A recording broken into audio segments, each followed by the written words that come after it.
Salut tout le monde, c'est Melvin, j'espère que vous allez bien. Je vous retrouve aujourd'hui pour une nouvelle vidéo dans laquelle je vous racontais comme d'habitude une histoire qui fait vraiment flipper. Vous allez voir, elle m'a beaucoup fait penser à un film d'horreur que j'avais vu il y a de ça quelques mois. Vous m'excuserez pour ma voix qui est un petit peu cassée, j'espère que ça sera agréable à écouter pour vous. Je vous prends pas plus de temps avant de passer à l'histoire, éteignez la lumière de là où vous trouvez et on est parti.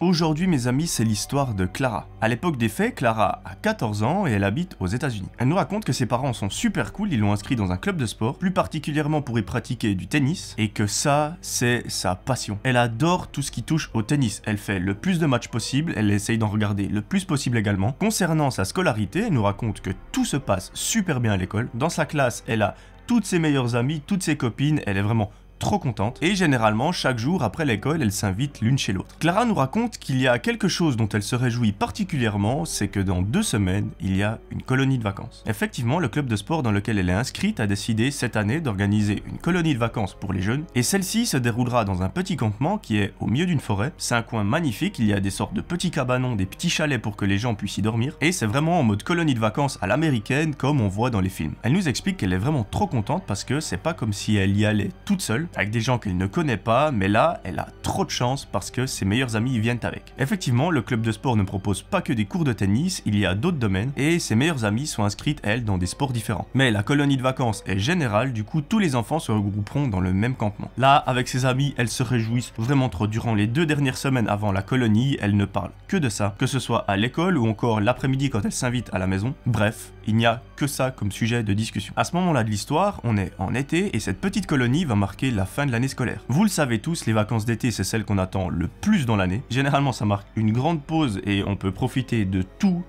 sans avoir à penser à l'école. Et elle nous raconte que durant les 2 dernières semaines de cours, elle a pas fait grand chose. J'ai presque envie de dire ça manque d'avoir son âge parce que je m'en souviens, moi, à l'école, les 2 dernières semaines de vacances, quand j'avais son âge, effectivement, on ne faisait pas grand chose. C'était plus en mode, on sent les vacances arriver, on est tranquille, on travaille pas trop, on discute un peu, enfin c'était juste trop cool. Mais bon, malheureusement on grandit, généralement les 2 semaines avant l'été c'est des examens, c'est pas tout à fait la même chose qu'à 14 ans. Le soir avant de partir, Clara prépare sa valise avec sa maman, elles y mettent toutes les affaires dont elle aura besoin pour une semaine, et en fin de soirée, Clara va se mettre dans son lit et s'endort.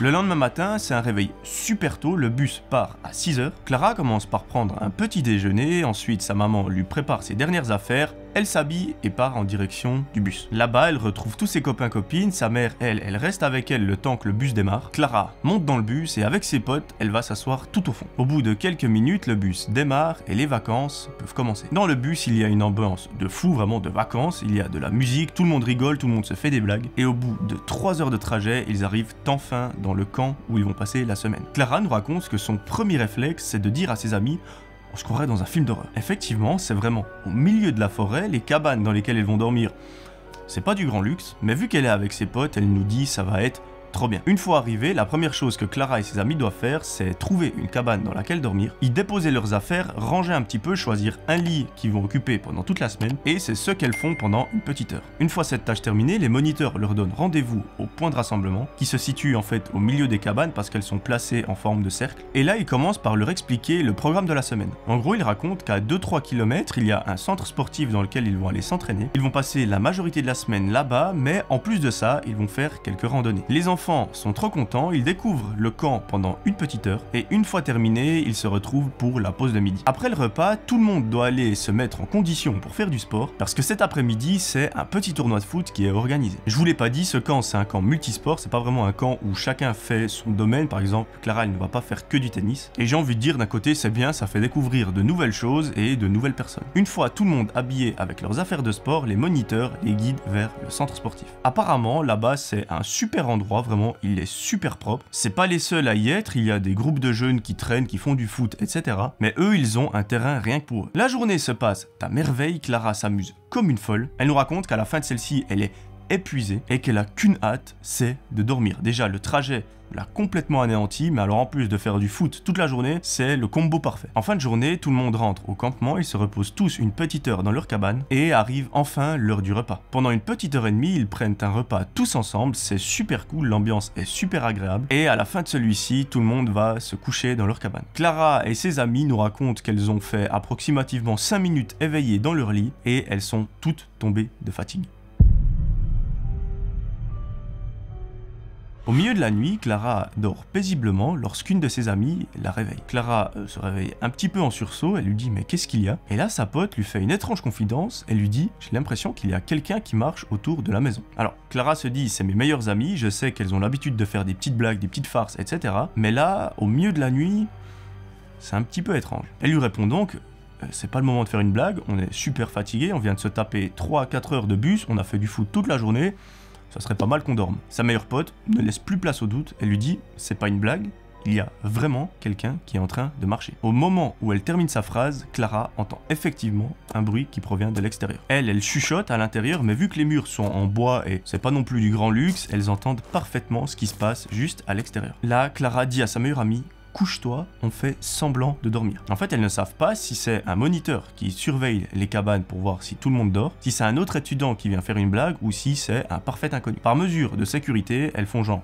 qu'elles n'ont rien entendu, qu'elles sont en train de dormir, mais elles gardent les oreilles grandes ouvertes. Au bout de quelques secondes, elles ont la plus grosse frayeur de toute leur vie. Elles voient la porte de leur cabane s'entrouvrir et une silhouette apparaît au milieu de l'entrée. Il s'agit probablement d'un homme, on ne sait pas quel âge il a parce qu'on ne voit absolument rien, et derrière lui, on entend des petits rires. Ça glace le sang de Clara et ses amis, mais au bout de quelques secondes qui paraissent être une éternité, celui-ci referme la porte et s'en vont.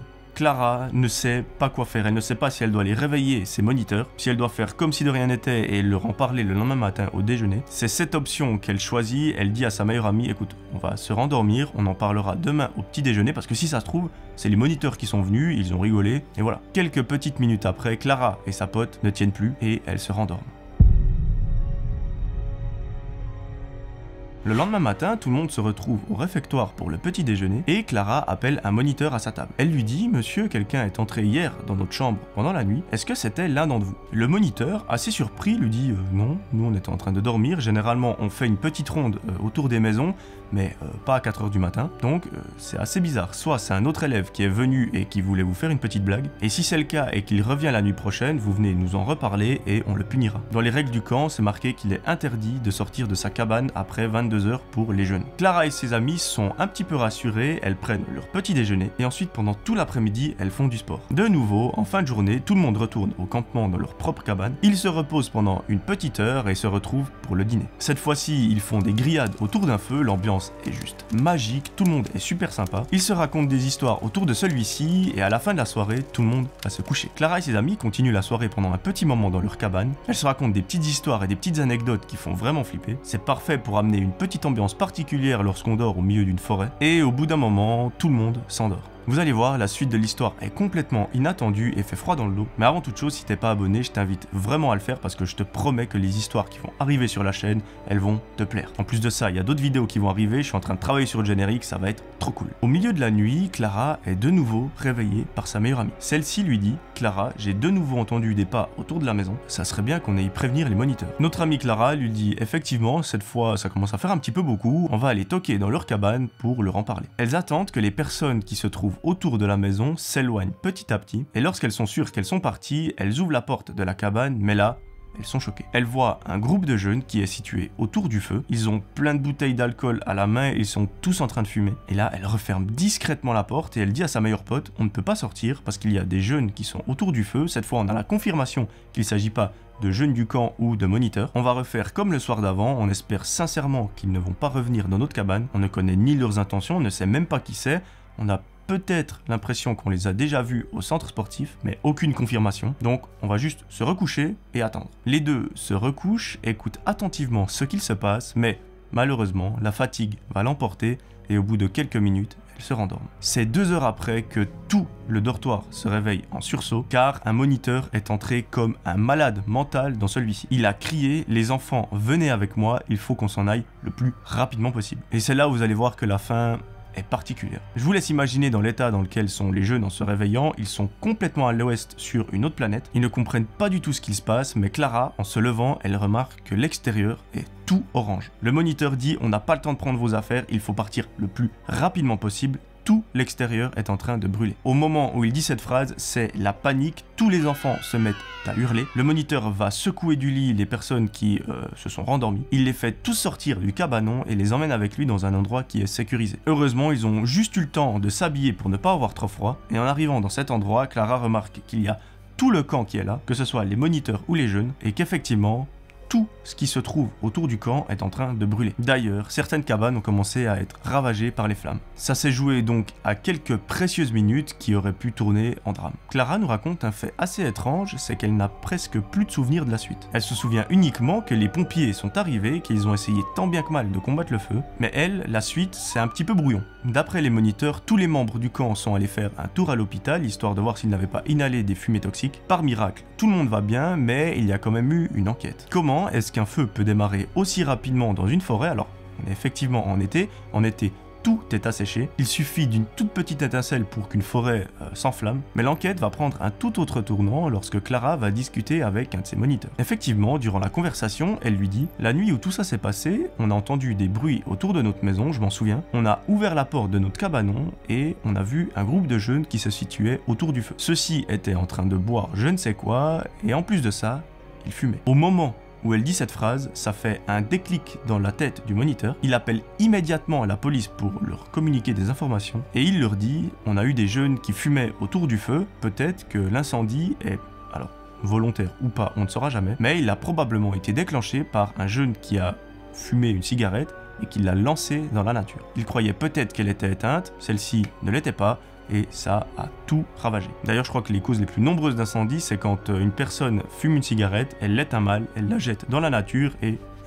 Malheureusement, l'enquête n'a pas permis d'identifier les coupables parce qu'il n'y a pas de caméra de surveillance. Les seules caméras disponibles sont au centre sportif et comme je vous l'ai dit au début de l'histoire, celui-ci est à quelques kilomètres du campement. Après être allé faire un tour à l'hôpital, tous les enfants sont rentrés à la maison. Clara nous raconte que cette histoire l'a bien traumatisée parce qu'elle ne s'attendait pas du tout à voir un incendie dans le camp. D'ailleurs, qui s'y attendait? Personne. Mais à partir de ce moment-là, elle nous explique que voilà, elle n'a pas pu refaire de camp et ça je trouve super dommage. Mais je comprends aussi très bien. Aujourd'hui, elle est un petit peu plus âgée, elle arrive à prendre du recul sur tout ça et elle nous explique qu'elle n'a pas forcément gardé de séquelles. Donc, tant mieux. L'essentiel, c'est que tous les membres du camp, que ce soit les moniteurs ou les enfants, aillent bien. Là où je trouve l'histoire assez glauque, c'est qu'on ne saura jamais si c'était un incendie intentionnel ou pas du tout. Donc, est-ce que c'est criminel ou pas? Ça, je vous laisse l'imaginer. Je vous invite à m'écrire ce que vous en pensez dans les commentaires. Ça me ferait super plaisir de vous lire. Moi, personnellement, je pense que c'est involontaire et que c'est effectivement des jeunes qui fumaient une cigarette et il y en a un qui l'a lancé comme ça dans la nature et que forcément, en été, tout est sec. Du coup,